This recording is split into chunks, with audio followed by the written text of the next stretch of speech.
Tax से ज्यादा deliver करता है। Customs and central excise. ये कौन है? ये है मम्मी और ये है पापा। एक दिन आपको भी ऐसा ही राजकुमार मिलेगा। वाह, ये भी मिलेगा? कैसे मिलेगा? सोने का रेट तो बढ़ता ही जा रहा है और इसकी शादी तक क्या पता कहाँ पहुँचेगा। टेंशन मत लो, सीसी ज्वेलर की ज्वेल्स फॉर लेस स्कीम है ना, जिसमें 12 किस्तें देंगे हम और 2 किस्तें देंगे पीसीजे। है ना फायदे का सौदा? Jeweller for generations, PC jeweller. ये है टीवीए टीम और आप देख रहे हैं CNBC आवाज। Presented by Aditya Birla Group, taking India to the world. We're presented by Bhartiya State Bank, Har Bhartiya ka bank, in association with Binani Cement, सदियों के लिए. Indigo, welcome abroad. Jayaprakash Power Ventures, power to do good. And PC Jeweler, jeweler for generation. Media partner Dainik Bhaskar, zip karo, दुनिया बदलो. Digital outdoor partner DSN, cafe partner Barista Lavaza, print partner Business Standard, broadcast partner YouTube.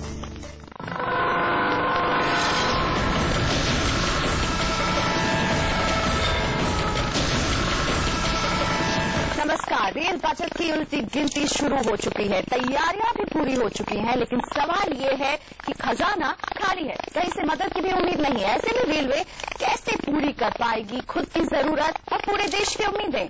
Railway की पटरियों पर जरूरत से ज्यादा बोझ बन चुका है। रेल चलती रहे, इसके लिए उसे हर साल 1 लाख करोड़ रुपए से ज्यादा की जरूरत है, लेकिन इस बार भी रेलवे अपनी कमाई का लिस्ट नहीं हासिल कर पाई है। लोगों को खुश करने के लिए 9 साल से यात्री किराए बढ़ाने से रेलवे बच रही है और ये है 10वां साल। पुराने ऐलान फाइलों में धूल खा रहे हैं, लेकिन पूरी उम्मीद है कि हर बार की तरह नई गाड़ियों की लंबी चौड़ी लिस्ट, कुछ नए कारखाने लगाने का ऐलान और लोगों को लुभाने वाले कुछ और वादे सरकार पेश करती हुई दिखेगी। लेकिन बिना पैसे के रेल बजट क्या केवल कागजी कसरत भर बनकर रह जाएगा? रेलवे का लेंगे हम एक स्टेटस चेक अपने खास मेहमानों के साथ। हमारे साथ शामिल हैं मैनेजमेंट कंसल्टेंट और रेलवे एक्सपर्ट अखिलेश्वर सहाय, बिनानी सीमेंट केंद्री विनोद जुनेजा और रेलवे बोर्ड के पूर्व चेयरमैन RN मल्होत्रा साहब। आप तीनों ही मेहमानों का स्वागत है। सबसे पहले मल्होत्रा सर, मैं आपके पास आना चाहूंगी और अभी 1 हफ्ता भी नहीं हुआ है कि फ्रेट जो है बजट अनाउंस होने के 1 हफ्ते पहले ही फ्रेट को बढ़ा दिया गया है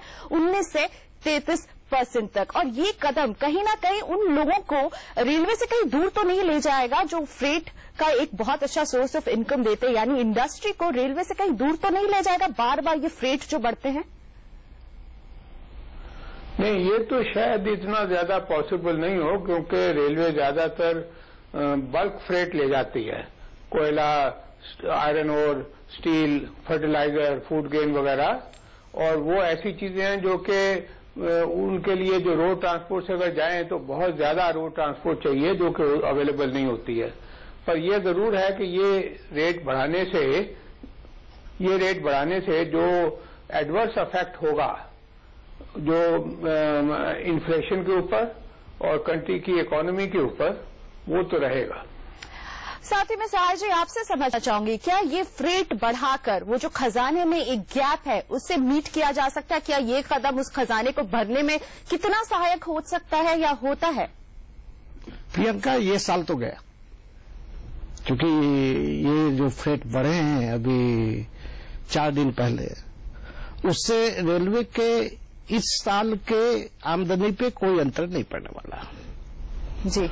रही बात अगले साल की, देखिए फ्रेट या फेयर कभी भी बढ़ाए जा सकते हैं, ये कोई जरूरी नहीं है कि वो बजट में ही बढ़ाए जाए। मगर जब हम बजट पेश करने वाले हैं तो 4 दिन पहले ये फ्रेट बढ़ाना, पहली बात तो ये है कि ये दोनों चीज है, ये पुअर इकोनॉमिक्स भी है और पुअर पॉलिटिक्स भी है। यानी बजट पेश होने वाला है उसके पहले ही आप एक अनाउंसमेंट करते हैं, और आपने बहुत अच्छे से शॉर्ट शब्द में कह दिया, poor economics, poor politics. Vinod Juneja हमारे साथ है बिनानी सीमेंट्स के। फ्रेट जब बढ़ता है तो शायद सबसे ज्यादा आपके इंडस्ट्री को दिक्कत होती है, और इस फ्रेट राइज से सीमेंट इंडस्ट्री को 20 से 28% का हाइक झेलना पड़ेगा। ऐसे में आप लोग इस फ्रेट हाइक से कितने परेशान होते हैं, कितना जूझते हैं इनसे? देखिए, जहां तक ये फ्रेट का अब जो 4 दिन पहले बढ़ाया हमारे रेलवे बोर्ड ने, ये बहुत ही एक जो शर्मनाक तरीके से बढ़ाया गया। इसको जरा सोच समझ के कुछ करते, इंडस्ट्री को कॉन्फिडेंस में लेते, हमारी प्रॉब्लम समझते। एक तरफ इंडस्ट्री को रेलवे की मार लग रही है, अब दूसरी तरफ प्रणब दा का बजट आएगा, उसके पिटारे में क्या है दादा के किसी को नहीं पता। इसी तरह रेलवे के अंदर एक तरफ रेलवे ने कोई अनसर्टेनिटी, एक तरफ रेलवे की, आपको जो वैगन्स की जरूरत है आपको वैगन नहीं मिलती, वैगन्स को खाद के लिए लिया जाता है, फूड सप्लाईज के लिए ले लिया जाता है। और दूसरा, जब भी वैगन्स के अंदर कोई इम्प्रूवमेंट नहीं है, हर किस्म के अंदर आपको जहां आपके 4 दिन लगने चाहिए वहां 6 दिन लग जाते हैं। इन सब चीजों को देखते हुए लास्ट मिनट के ऊपर, और कब तक ये क्रॉस सब्सिडाइज करेंगे। आज देखिए, पैसेंजर को आपने कहा 9 साल 10 साल तक उन्होंने नहीं बढ़ाना चाहते, पर अल्टीमेटली कोई तो इसकी कॉस्ट बियर करेगा। जी, आप जमीनी हकीकत कुछ और पेश कर रहे हैं। वैगन प्रोक्योरमेंट से लेकर बहुत सारे चैलेंजेस हैं। जी जुनेजा जी, यहाँ पर अखिलेश्वर सहाय जी को जोड़ना चाहते हैं। या देखिए, मैं थोड़ा सा आगे बढ़ना चाहूंगा जो जुनेजा जी ने कहा।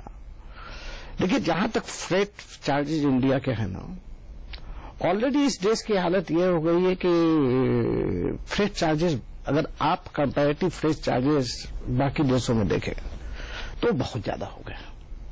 और आज की तारीख में अगर आप फ्रेट चार्जेस को बढ़ाते जाते हैं तो उसका सीधा इम्पैक्ट इकोनॉमी पे तो पड़ता ही है, मगर सबसे बड़ा मुद्दा इसमें ये उभर के आता है कि देखिए, रेलवे आज की तारीख में अगर आप देखें पिछले 40-50 सालों में, तो रेलवे जैसे मल्होत्रा साहब ने बोला, बल्क कमोडिटी कैरी कर रही है, ना अपनी कमोडिटीज बढ़ा पा रही हैं, नई आइटम्स जोड़ नहीं पा रही हैं, और जो इनकी एग्जिस्टिंग कमोडिटीज हैं उनका भी ढूंढा वो घटा जा रहा है। आज की तारीख में देखिए, रेलवे 20 से 25% से ज्यादा देश का फ्रेट नहीं कैरी कर रहा। तो जिसको आप देश की लाइफ लाइन कहते थे, अब आप पहुंच गए हैं सिर्फ लाइन पे, लाइन चला गया है। लेकिन उस 20 से 25% में भी रेलवे की आय का सबसे ज्यादा स्रोत फ्रेट से ही आता है। मल्होत्रा सर, मैं आपको यहाँ लाना चाहूंगी। आपने भी कहा ये पुअर इकोनॉमिक्स है, और हमारे मैनेजमेंट कंसल्टेंट अखिलेश्वर सहाय ने कहा ये पुअर पॉलिटिक्स भी है। कहीं ना कहीं फ्रेट हाइक का अनाउंसमेंट बजट के पहले करके ऐसा लग रहा है एक बार फिर से एक लोक लुभावन बजट की पूरी तैयारी है, जो हमेशा से एक विडंबना रही है रेल बजट के साथ। विडंबना इस बात में है कि फ्रेट अभी बढ़ा दिया, और उसमें प्रोबेबली ये अनाउंसमेंट होगा कि हम किराए पैसेंजरों के नहीं बढ़ा रहे। तो हालांकि जो फ्रेट बढ़ाया गया है उसका असर सारे हिंदुस्तानियों के ऊपर पड़ेगा। बिल्कुल, यानी एक पुअर इकोनॉमिक्स की जो उन्होंने कदम उठाया है, इसका असर कहीं ना कहीं उन पैसेंजर्स पर ही पड़ेगा जो इस ट्रेन का सहारा लेते हैं। लेकिन लोक लुभावन बजट पेश होने वाला है, ये कह रहे हैं हमारे एक्सपर्ट। और किरायों पर किस तरह का हम बदलाव देखेंगे या कोई बदलाव नहीं, ये जानने की कोशिश करेंगे और समझने की कोशिश करेंगे अपने एक्सपर्ट से इस छोटे से ब्रेक के बाद।